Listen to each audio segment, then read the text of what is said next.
En Apocalipsis capítulo 7. Apocalipsis capítulo 7. Ya estamos casi en la mitad del libro, bueno, un poquito menos. Sí nos estamos acercando a la mitad, o cerca de la mitad de ese periodo de tiempo que es la gran tribulación. La gran tribulación. ¿Qué es la gran tribulación? ¿Qué es la gran tribulación? Bueno, si preguntáramos, habría muchas respuestas distintas, ¿verdad? Pero creo que es importante que tengamos claro definir qué es la gran tribulación.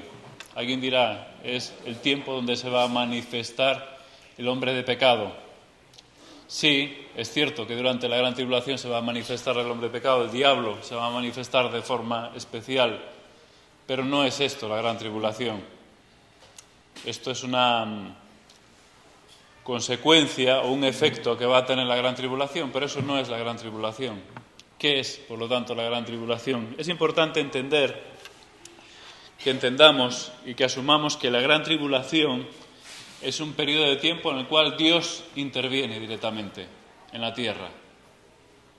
Porque vemos muchas injusticias en nuestro mundo. Las hemos visto a lo largo de la historia, las vamos a ver y me da la impresión de que las cosas no van a ir a mejor, que parece que las cosas van a ir a peor.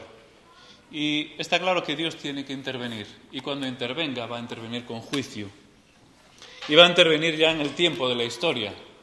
Sí, es cierto, va a haber un juicio final, ¿verdad? Apocalipsis, al final de todo vemos aquel gran trono blanco, donde todos aquellos que no estén escritos en el libro de la vida van a comparecer ante el tribunal, ¿verdad? Y allí dice que los libros serán abiertos y se va a hacer justicia de todas las injusticias que vemos. Porque cada uno va a estar delante del trono blanco. Aquellos que no hayan creído en el Señor Jesucristo, los otros tendremos otro trono, ¿verdad? El trono o el tribunal de Cristo, como sabéis. Pero ante ese trono blanco se van los libros abiertos y se va a hacer justicia, todas las injusticias. Hoy en día hay una justicia humana, pero como veis es bastante limitada. Pero gracias a Dios por la justicia humana, porque aún dentro de sus limitaciones hace justicia. Pero Dios, en el tiempo de las naciones, o en este tiempo va a intervenir. Esa es la gran tribulación. Y va a intervenir con juicio. Y la gran tribulación es un periodo en el cual Dios derrama su ira sobre las naciones y sobre la tierra. Por dos causas principalmente. Porque no se arrepintieron, esto lo vamos a ver también esta mañana, y porque se rebelaron contra Dios y porque no quisieron darle la gloria. Y esto es lo que vemos a nuestro alrededor. Y son 3 series de juicios que vemos durante la gran tribulación. 3 series. La primera serie de juicios la vemos con los sellos, capítulo 6, que hemos visto la semana pasada, que como sabéis destaca la guerra, el hambre y la muerte, ¿verdad?, que va a suceder. Y no son juicios livianos, porque ya se ha comentado, se dice la gran tribulación, la primera parte es liviana, es de paz, es de tranquilidad, la segunda parte no es así. La gran tribulación es toda de mucha dureza. Sí es cierto que va increciendo, como suele decir, los juicios, ¿verdad? Empiezan por juicios, que son los sellos, después tenemos las trompetas, capítulos 8 y 9 del Apocalipsis, y después tenemos las copas, y van de menos a más. Pero los juicios estos primeros que hemos visto la semana pasada, que son los sellos, no son livianos, porque la cuarta parte de la población, más de 1.000 millones, tal vez 1.500 millones de personas de este mundo va a morir a causa de estos juicios. Esto se dice fácil, pero va a ser algo tremendo. Después, cuando llegue la segunda serie de juicios, las trompetas, allí vemos que la situación sigue igual. Apocalipsis 9:20 dice: y los otros hombres que no fueron muertos con estas plagas, dice que ni aun así se arrepintieron de sus obras, de las obras de sus manos. Ni aun así se arrepintieron de las obras de sus manos. Es decir, que la humanidad, en líneas generales, mayoritariamente va a seguir dándole la espalda a Dios y no se va a arrepentir a pesar de los juicios. En esta segunda serie de los juicios va a morir, de los que quedan vivos, la tercera parte de la humanidad que queden vivos. Es decir, es algo tremendo, es algo terrible, es algo de verdadero pánico. La tercera serie de juicios son las copas, capítulo 16 principalmente, y allí vemos cómo hay una serie de plagas que nos recuerdan un poco aquellas plagas del antiguo Egipto, ¿verdad? Pero es curioso, en capítulo 16, 9, fijaros, y la respuesta de las personas sigue siendo la misma. Y los hombres se quemaron con el gran calor, dice el verso 9 del capítulo 16, y blasfemaron el nombre de Dios que tiene poder sobre estas plagas, y no se arrepintieron para darle gloria. Y no se arrepintieron para darle gloria. Por lo tanto, la gran tribulación es un espacio de tiempo que sabemos que dura 7 años, que se corresponde con la semana 70 del libro de Daniel, Daniel capítulo 9, como hemos visto la semana pasada, que se corresponde con Mateo capítulo 24 y parte del 25 también.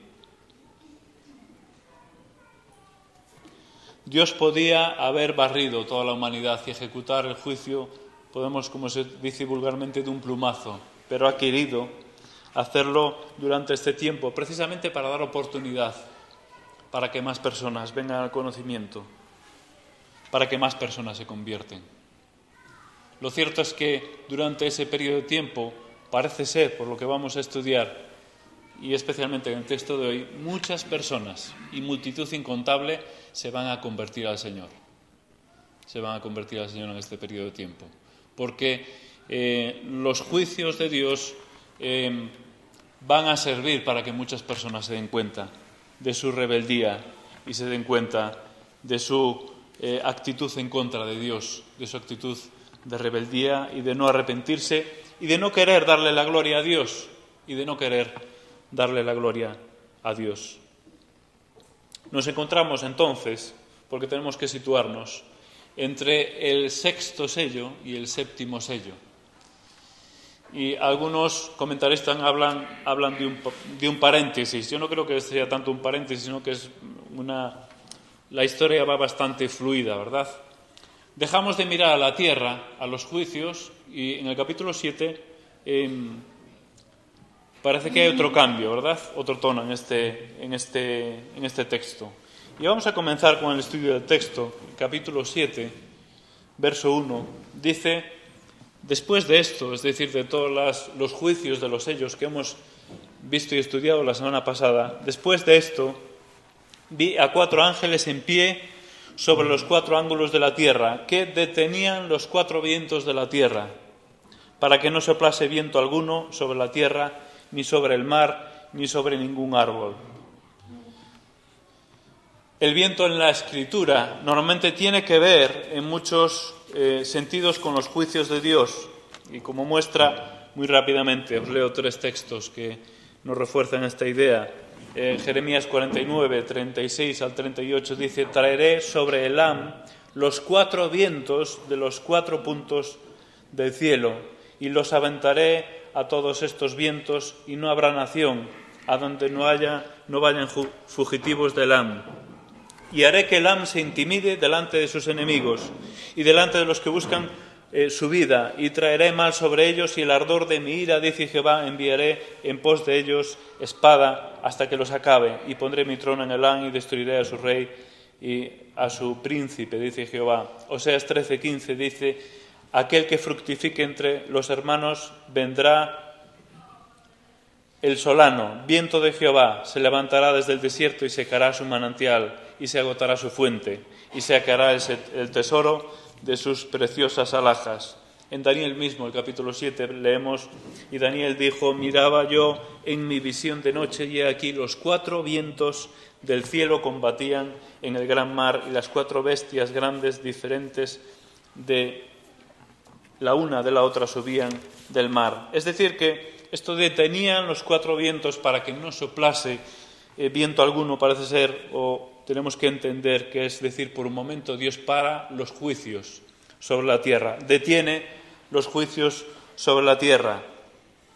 Y de hecho de estos ángeles dice, como vamos a ver en el verso 2, que se le había dado poder para hacer daño sobre la tierra. El verso 2 dice, y vi también otro ángel que subía de donde sale el sol y tenía el sello del Dios vivo y clamó a gran voz a los 4 ángeles, a quienes se les había dado el poder, fijaros, de hacer daño a la tierra y al mar, diciendo, no hagáis daño a la tierra, ni al mar, ni a los árboles, hasta que hayamos sellado en sus frentes a los siervos de nuestro Dios.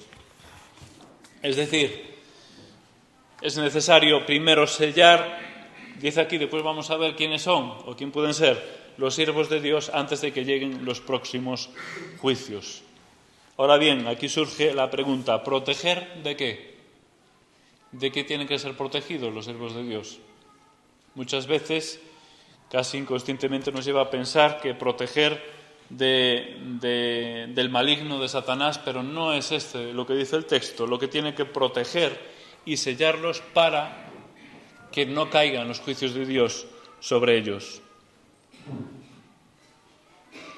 Porque tenemos que pensar que en Apocalipsis 13, cuando se habla de la bestia, allí se nos dice, concretamente el verso 7, que se le permitió hacer guerra contra los santos y vencerlos. Y también se le dio autoridad sobre toda tribu, pueblo, lengua y nación. Es decir, pues tenemos que pensar que incluso los sellados, incluso los creyentes, van a tener también persecución de la bestia, del diablo, y muchos van a morir. Por lo tanto, aquí la protección no es sobre el diablo, o eso entendemos, aunque sabemos que Dios protege y va a proteger a los suyos, también contra el diablo. Pero aquí está hablando de otra cosa. Aquí está hablando protección contra o de los juicios de Dios. Tenemos 2 antecedentes claros en la Escritura. Uno menos conocido, iba a leer, pero no voy a leer, porque el tiempo, como sabéis, corre rápido, ¿no? Pero en Ezequiel 9, en una de las profecías de Ezequiel, allí vemos cómo se pone un sello en la frente a aquellos para evitar que la ira de Dios caiga sobre ellos. Allí está hablando una profecía sobre Jerusalén. Pero el antecedente más conocido, que todos conocemos perfectamente, se encuentra allí en el Egipto, ¿verdad? El pueblo de Israel, las plagas de Egipto, la última de las plagas. La plaga de la muerte de los primogénitos, ¿verdad? ¿Qué tenía que hacer aquel pueblo? Poner la sangre en los dinteles de las puertas. Entonces venía aquel ángel de la muerte, que algunas películas lo ponían como aquel humo negro, ¿no? O aquella niebla negra, oscura, que iba por las calles, pero llegaba, había la sangre y no entraba. Esta es la misma idea, ¿verdad? Los juicios de Dios, el juicio de Dios que va a venir sobre la tierra en estos días, va a haber aquellos que tienen el sello en la frente y no le va a hacer daño ninguno. Es curioso el contraste que encontramos con el otro sello, el sello de la bestia, porque Satanás copia el modelo de alguna forma de Dios. Y alguien ha dicho que así como Dios es trino, Satanás emplea también su trinidad, ¿verdad? Lo que se llama la trinidad satánica, ¿verdad? El anticristo, el falso profeta, etcétera, etcétera. Pero fijaros en Apocalipsis 13, 16 y 17. Allí, eso que vamos a estudiar pronto, dice, y hace que todos, pequeños, grandes y ricos y pobres y libres esclavos, se les dé una marca en la mano derecha o en la frente, y que nadie pueda comprar ni vender, sino que el que tenga la marca, el nombre de la bestia o el número de su nombre. Qué contraste, ¿verdad? La otra marca, la marca de la bestia. Seguimos leyendo en el texto, versos del 4 al 8. Aquí vemos y se nos describe precisamente a quiénes van a ser los sellados. Y oí el número de los sellados, 144.000 sellados de todas las tribus de los hijos de Israel. De la tribu de Judá, 12.000 sellados. De la tribu de Rubén, 12.000 sellados. De la tribu de Gad, 12.000 sellados. De la tribu de Aser, 12.000 sellados. De la tribu de Neftalí, 12.000 sellados. De la tribu de Manasés, 12.000 sellados. De la tribu de Simeón, 12.000 sellados. De la tribu de Leví, 12.000 sellados. De la tribu de Isaacar, 12.000 sellados de la tribu de Zabulón, 12.000 sellados de la tribu de José, 12.000 sellados de la tribu de Benjamín, 12.000 sellados. Bueno, y la gran pregunta, una de las grandes preguntas para hoy es ¿quiénes son estos 144.000 sellados? ¿Esto es literal o simbólico? Hay un número importante de comentaristas que consideran que estos 144.000 sellados es un número simbólico, no solo el número, sino incluso también su identidad. Y ellos dicen, y se basan en los textos que relacionan a la Iglesia con el pueblo de Israel. Por ejemplo, podríamos poner muchos ejemplos, ¿no? Pero uno de ellos es: de ambos pueblos hizo uno, derribando la pared intermedia de separación.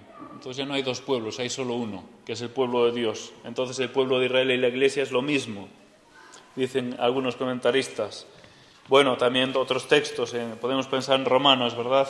Cuando dice que el verdadero israelita o judío es aquel que lo es interiormente, no solo externamente, ¿verdad? Está hablando de ese Israel espiritual. Ahora bien, vamos a investigar un poquito más de estos 144.000 sellados.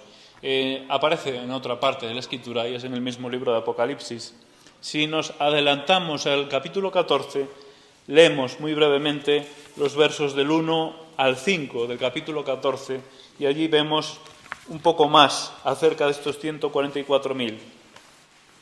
Vamos a leer con atención porque aquí hay unas pistas interesantes. Dice, miré, esto es una escena celestial, una imagen aquí, una visión celestial. Y miré, y aquí que el Cordero estaba en pie sobre el monte de Sión, y con él 144.000 que tenían el nombre de él y el nombre de su Padre escrito en la frente. Y oí una voz del cielo como el estruendo de muchas aguas y como el sonido de un gran trueno. Y la voz que oí era como de sonido de arpistas tocando sus arpas. Y cantaban un cántico nuevo delante del trono y delante de los 4 seres vivientes y de los ancianos. Y nadie podía aprender el cántico sino los 144.000 que habían sido rescatados de la tierra. Fijaros, ahora nos dice algo de estos 144.000. Estos son los que no se han contaminado con mujeres, pues son castos o vírgenes. Estos son los que siguen al Cordero a donde quiera que va. Estos han sido rescatados de entre los hombres como primicias para Dios y para el Cordero. Y en su boca no fue hallado engaño. Y están, dice aquí, sin mancha, el verso 5 de Apocalipsis 14.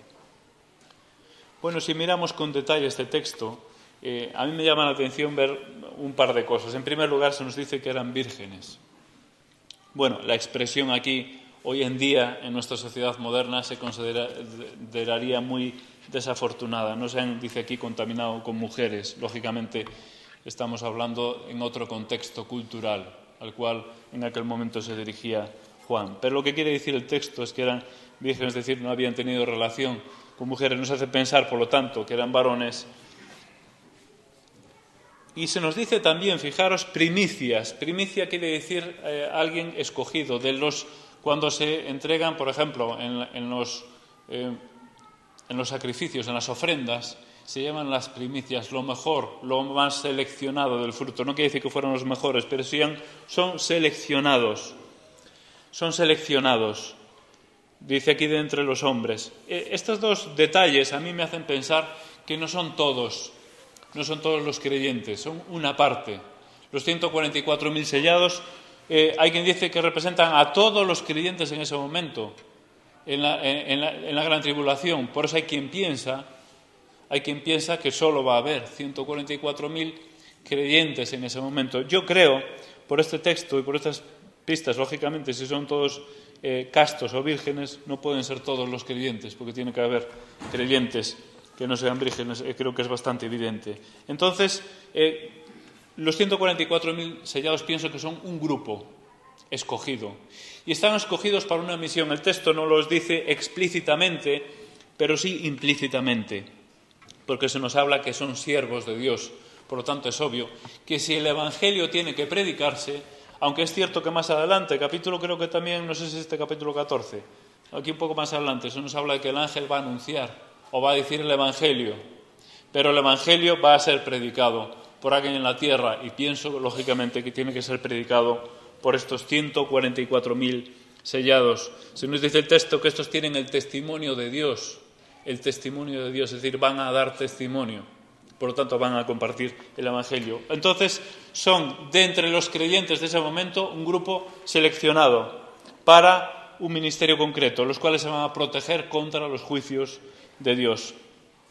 En cuanto a su número, hay quien dice que es simbólico, o podemos pensar que es un número determinado. Hay quien dice que es un número que representa la totalidad, la perfección, 12 por 12 por 1000. Esto nos habla de estas dos cosas, dicen algún comentarista. También se nos habla, algunos de ellos, que habla, este número representa una cantidad incontable. Si esto es así, yo me pregunto, entonces, ¿qué sentido le damos al verso siguiente, al verso 9? Verso 9. Después de esto, miré y hay aquí una gran multitud, la cual nadie podía contar. Fijaros, solo hasta aquí leemos. Después leemos lo siguiente. Después de esto, miré una gran multitud, la cual nadie podía contar. Es decir, está hablando, veo una multitud de 144.000. Verso 9. Veo otra gran multitud que nadie puede contar. Yo me pregunto, si los 144.000 son una multitud incontable, ¿qué pinta aquí el verso 9? Una multitud que nadie puede contar, ¿entendéis? No sé si vais por dónde voy. Es decir, yo creo que es un número literal, iban a ser 144.000. Y además lo creo por el énfasis que se hace y la descripción específica. 12.000 de cada tribu, y se menciona expresamente, de la tribu de tal 12.000, de la tribu de tal 12.000. Entonces creo que es un número literal por este motivo. Ahora, la segunda gran pregunta es, ¿quiénes son? ¿Qué son los judíos israelitas solamente o son los creyentes en ese momento? Muchos comentaristas dicen y creen que se refieren a todos los creyentes y se refiere a la Iglesia en ese momento. Aquellos que creen, lógicamente, que la Iglesia va a pasar la gran tribulación. Yo personalmente, ya lo que hemos hablado el domingo pasado, creo que la Iglesia no va a pasar la gran tribulación, creo que la Iglesia ya ha sido arrebatada antes de este momento. Pero, en todo caso, se piensa que podía ser, aunque la Iglesia hubiese sido arrebatada antes, no solo judíos, no solo hebreos, sino de todos los creyentes, por esa relación o por ese pensar en el Israel espiritual, espiritualizar esto.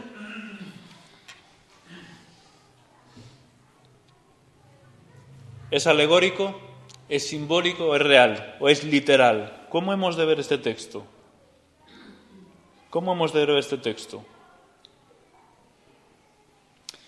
Personalmente, yo creo que si lo alegorizamos o si lo espiritualizamos, creo que forzamos el texto. Y si no, me pregunto por qué hay este énfasis tan claro en mencionar 12.000 personas de cada tribu. Ahora, para mí una de las claves para entender esto es precisamente el verso 9, el verso siguiente al verso 8. No solo cuando dice esa gran multitud, sino fijaros ahora lo que dice. Y después de esto miré, y aquí una gran multitud, la cual nadie podía contar. Y fijaros ahora lo que dice, esto es muy importante. De todas las naciones y tribus y pueblos y lenguas que estaban delante del trono en la presencia del Cordero, vestidos de ropas blancas y con palmas en sus manos. No sé si veis la diferencia. Es el versículo inmediatamente posterior.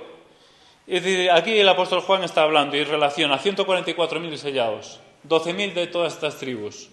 Y después de esto, dice, veo una gran multitud de todas las naciones, tribus y lenguas, etcétera, etcétera.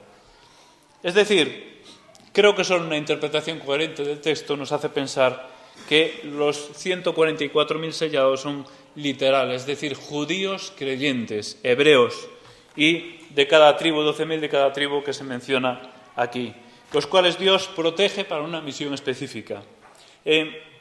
Ahora bien, podríamos hablar, y alguien ha protestado y dicho, bueno, para aquí hay una cosa, esta lista es irregular. Es cierto, hay varias irregularidades en esta lista, porque no es la lista tradicional. Hay que decir que a lo largo de la Escritura 49 veces se menciona la lista de los hijos de José. y hay varias veces que las listas son distintas unas de otras. Bien, esta es una de las ocasiones en las cuales más difiere de esta lista de las otras listas de los hijos de José. ¿Cuáles son las irregularidades que vemos aquí? En primer lugar, que no están en el orden habitual, porque se empieza con la tribu de Judá. La tribu de Judá no es el primero, como sabéis. Bueno, hay comentaristas que creen que esto puede ser debido a que la tribu de Judá, de esta tribu procede el Mesías, por lo tanto se le da prioridad. En segundo lugar, llama la atención ver cómo se omiten dos tribus, la tribu de Dan y la tribu de Efraín. Hay quien opina que posiblemente, especialmente hablando de Dan, pueda ser debido a la causa de idolatría, ¿no? Podríamos ver en la historia cómo esto ha sido así. También Efraín en determinados momentos, pero no se ve tan claro. Y llama la atención también en esta lista la inclusión de José como tribu y también de Manasés. Bien, ¿por qué hay estas irregularidades en esta lista? Pues, sinceramente, no os voy a dar la respuesta porque no lo sé. Es así de claro. Y podemos elucubrar, podemos dar una serie de ideas y de cosas. Y si leemos algún comentario, vemos comentarios de todo tipo y de todo gusto. Y dirán esto por esto y por esto. Sinceramente, no podemos pretender dar respuesta a todo lo que hay en la Escritura. Y esta es una de las cosas que yo personalmente no he encontrado una respuesta clara. Sí, puede haber varias ideas, pero tenemos que pensar que es una lista de personas que Dios separa de estas tribus y lo hace así en su soberanía. No sabemos exactamente el porqué, pero yo creo personalmente que van a ser literales. Van a ser judíos, hebreos creyentes, los cuales, como sabéis, es uno de los pocos pueblos que conservan la ascendencia, conservan su ascendencia. No todos, pero sí una gran mayoría conservan su línea, ¿verdad? Y si hablamos con un judío, iba a decir auténtico, un judío, un israelita auténtico, nos dirá, yo soy de la tribu de tal, yo pertenezco, yo vengo de esta línea ascendente. Y es uno de los pocos pueblos, si no el único del mundo, que mantiene sus líneas de ascendencia con mucha claridad. Por lo tanto, esto va a ser posible. Y yo creo que sí es literal. Vamos al verso 9 y allí encontramos lo siguiente. Después de esto nos hace pensar que ya es una visión distinta a la anterior. He aquí, dice, miré y he aquí una gran multitud, la cual nadie podía contar, de todas las naciones y tribus y lenguas y pueblos, que estaban delante del trono en la presencia del Cordero, vestidos de ropas blancas y con palmas en las manos. Este es el himno, palmas en sus manos. Estoy en himno 700 y algo, me parece que es. Y clamaban a gran voz diciendo, la salvación pertenece a nuestro Dios, que está sentado en el trono, y al Cordero. Después de esto, otra visión distinta. Pero aquí ya volvemos otra vez al cielo, dejamos de mirar a la tierra, dejamos de mirar en este momento a los 144.000 y vemos una mirada al cielo. Y vemos una gran multitud. Y vemos lo que ocurre en el cielo.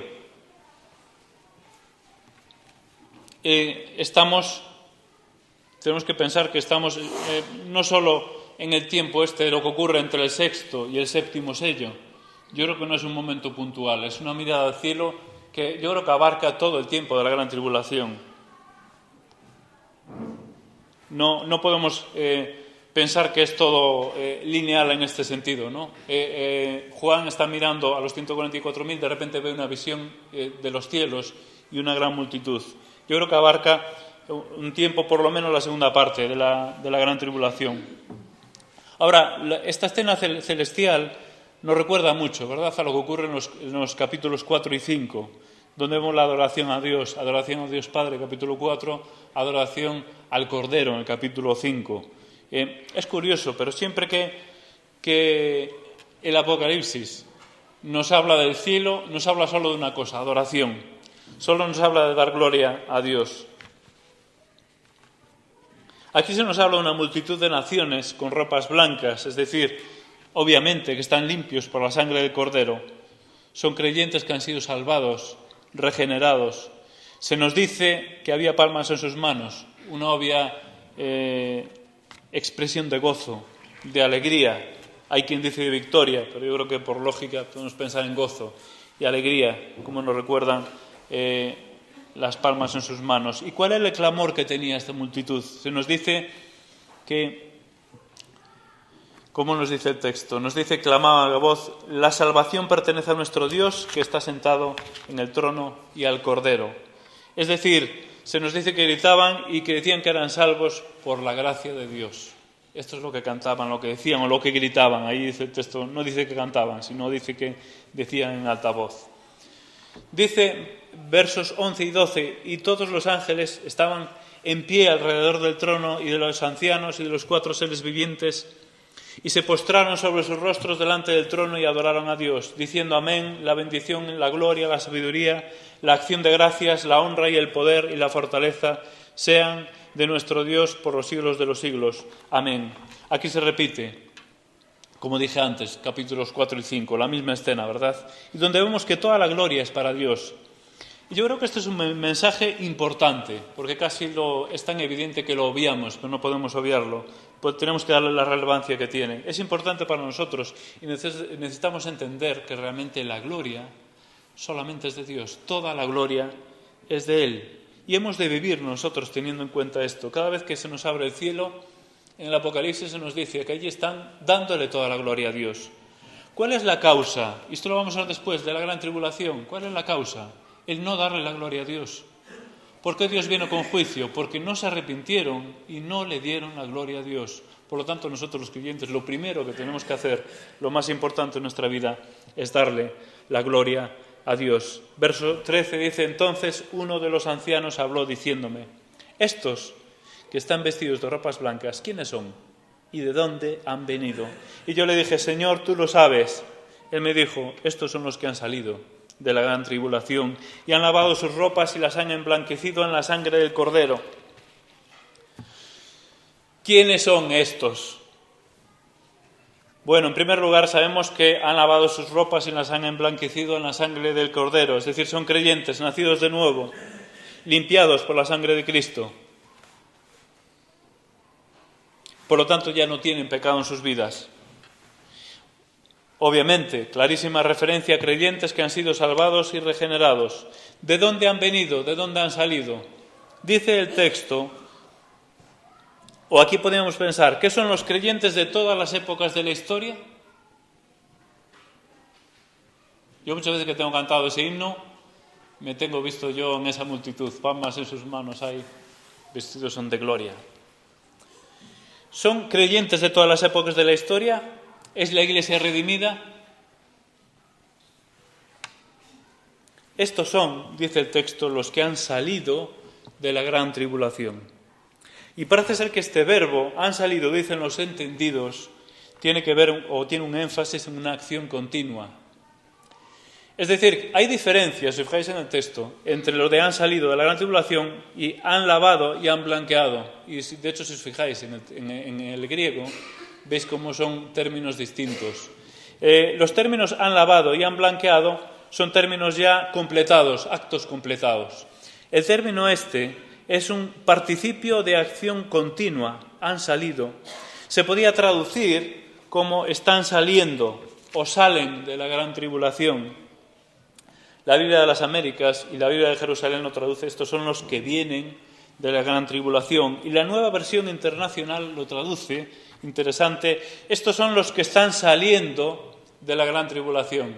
Tenemos que tener en cuenta que Juan está en esta visión del Apocalipsis en medio, más o menos, un poquito antes de la mitad de la gran tribulación. Entonces él la está viendo y dice, ¿quiénes son? Estos son los que están saliendo de la gran tribulación. Es decir, por lo tanto pensamos que no es la Iglesia redimida a lo largo de todas las épocas, sino que son los creyentes que van a creer durante la gran tribulación y que casi en su totalidad van a ser martirizados, literalmente muertos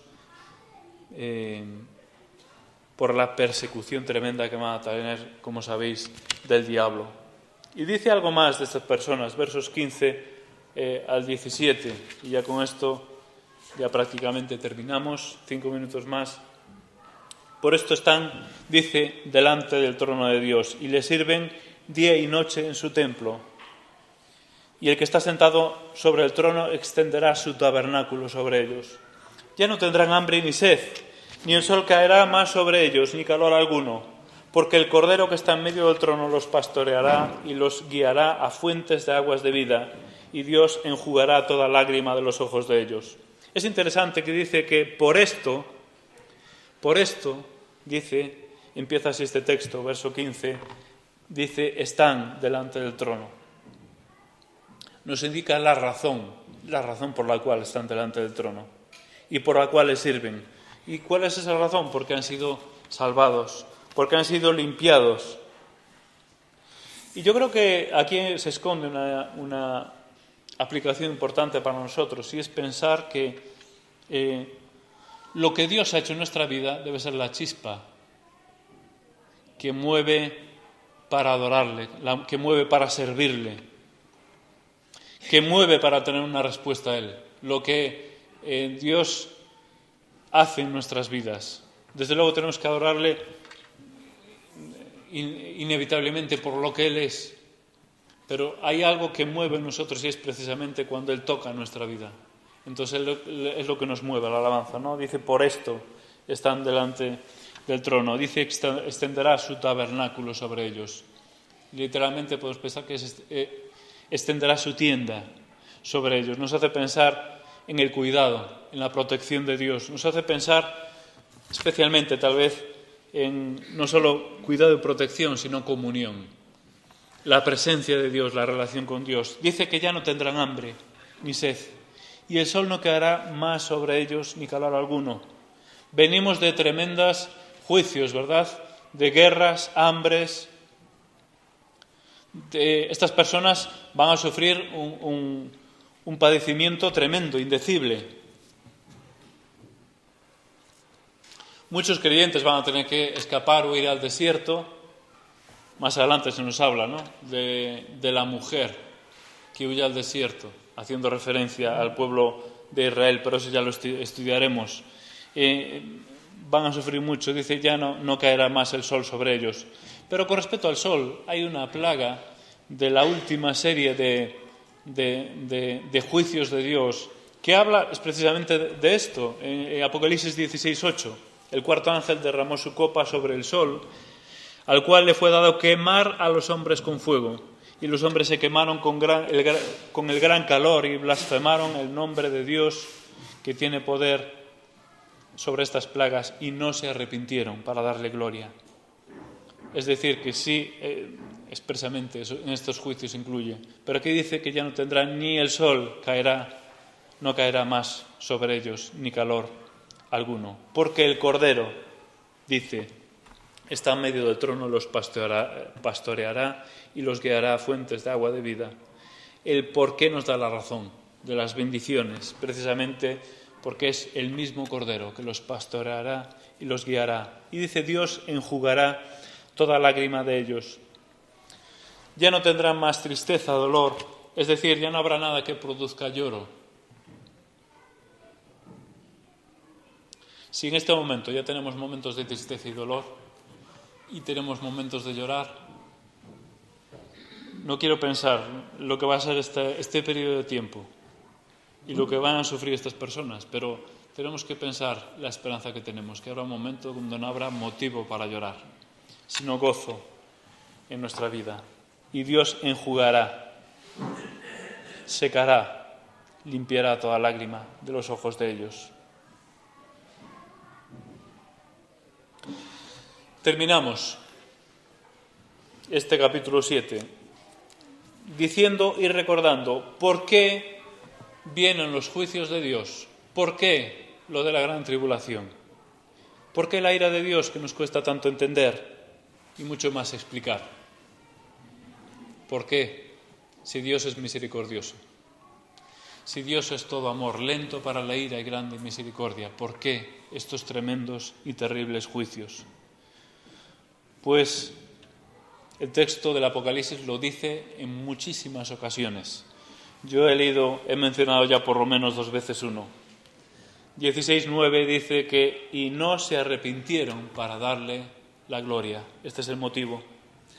Capítulo 14, verso 7, diciendo a gran voz ese ángel: temed a Dios y dadle gloria. Temed a Dios y dadle gloria, porque la hora de su juicio ha llegado, y adorad a aquel que hizo el cielo y la tierra, el mar, las fuentes de las aguas. El motivo de los juicios de Dios, de la gran tribulación, es porque, en primer lugar, falta de arrepentimiento.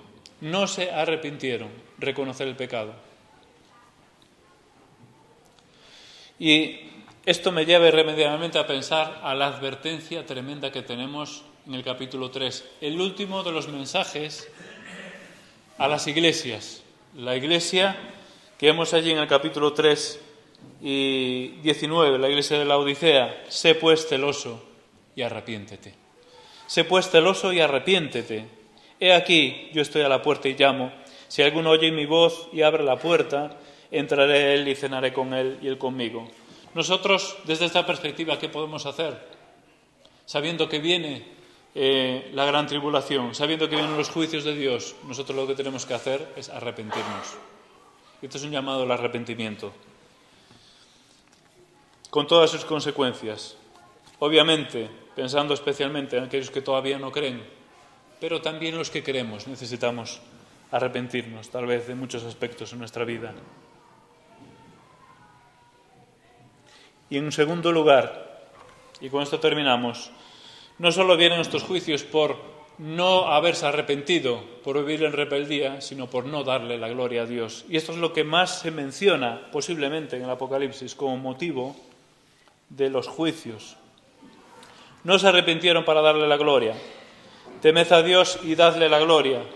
Y precisamente aquí, si vamos hacia el final, si ya estamos cerca del final de la gran tribulación, Apocalipsis 15, aquí tenemos las 7 plagas postreras.